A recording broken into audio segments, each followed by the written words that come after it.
These are really important factors, trigger factors, because they make your spasticity or spasms worse than they need to be. So anything that sends sensory signals into the spinal cord can be a trigger. The common ones are things like skin problems. Now this is really important in MS because, as you know, if you can't feel your feet properly, you might not know if you have an ingrown toenail or you've damaged the skin, so it's worth checking your feet regularly.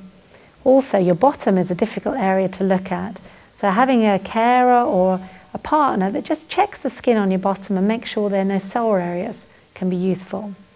The other things to think about are your bladder and your bowel, because in MS your bladder sometimes doesn't empty properly, and if your bladder is retaining urine, this can be a big trigger to make your spasticity worse.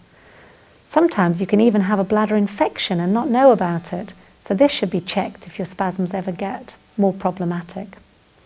The bowel is also a big problem, and it's important to make sure you don't get constipated and that you move your bowels regularly. It doesn't necessarily mean you'll need medication. Sometimes just increasing your fluids or managing your diet can help this. The other things to think about for trigger factors are any kind of pain. So simple things like having clothes that are too tight, shoes that are too tight, or even a tight-fitting splint or a catheter bag strap can cause problems.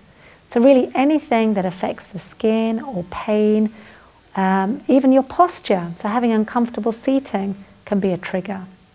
So it's worth asking your MS nurse or your physio or your occupational therapist to help with managing the trigger factors.